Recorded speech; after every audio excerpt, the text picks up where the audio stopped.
Our next round of questions goes to MP Erskine-Smith. You have the floor for 5 minutes. Thanks very much. I want to stick with the UFCW. When the hero pay was first implemented in April, was it communicated? Was that decision communicated to you before it was made public?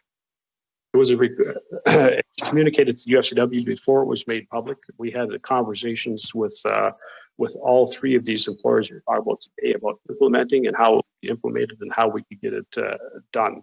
So yes. And did they tell you at that time why they were doing it? And if so, what did they tell you? Well, there's a few reasons. I mean, they were doing it to recognize that there was a situation in their stores, that there was some risks involved for workers, that were in an unusual situation. There was some employment retention situation. All of these things became a part of the process. And as I said earlier in my comments, early on, UFCW worked with our international allies in finding out what are the best practices in these situations. And the COVID pay, the pandemic pay, if you will, was one of those issues. And within a 24-hour period between June 11th and 12th, Metro, Loblaw, and Empire, which owns Sobeys, publicly announced that they were canceling the pandemic pay on the 13th. Was that communicated to you in advance as well? I had a conversation with Loblaws in regard to ending the pandemic pay. They called to inform me that they were ending the pandemic pay. As I said, I was adamantly opposed to ending it. I tried. When did that call take place? Shortly before that, Mr. Erskine, I'm sorry, I don't have the exact date in front of me, but it would have been within a couple of days of that. Of them making the announcement. But the other stores didn't communicate it to you at all? I did not have any conversations with either Metro or Sobeys. Who communicated the decision to you from Loblaws? Their head of human resources.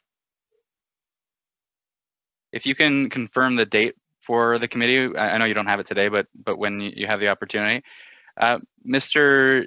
Diaz, you mentioned that there are workers who are still on the front lines, putting themselves at risk, and that in fact there are members of your union who have recently had to leave work because they've had COVID-19. The purpose of the pandemic pay, as described to UFCW, because workers were putting themselves at risk, has that risk ended? No. Well, we all know the answer. We all know the answer to that question. The answer is no.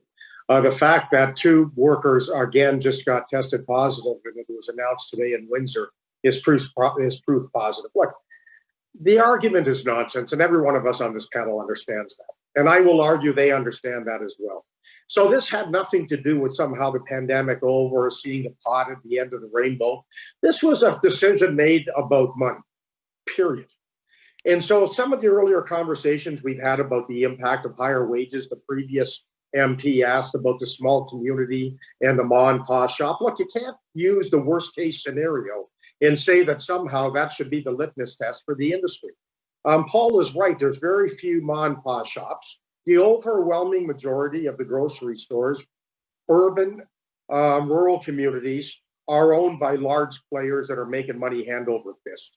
So this is not an economic decision that was made on the pandemic pay as opposed to their bottom line, because we know they're making more money now than pre-pandemic. If the money was tied into their ability to pay, then they should be paying $4 an hour because they're making more now than they did at the same time last year. So it's a nonsense argument. And hypothetical for you, let's say I'm a multi-billionaire. I have maybe a family-owned business that generates millions of dollars for me. That business has earned record profits recently. I've publicly stated, though, that I believe in a progressive living wage. Do you think that hypothetical person would cut pandemic pay? No, because you would think people would have some integrity. People would walk the talk. Those who are in a situation to affect change and talk about it, you can't talk progressive on Monday and do the total opposite on Tuesday. To me, somebody that would do that is a hypocrite. My wife was recently on a virtual call with our doctor for a check-in for our 6-month-old, and the doctor noticed that the hearing was happening. He said, these workers are frontline workers just like I am.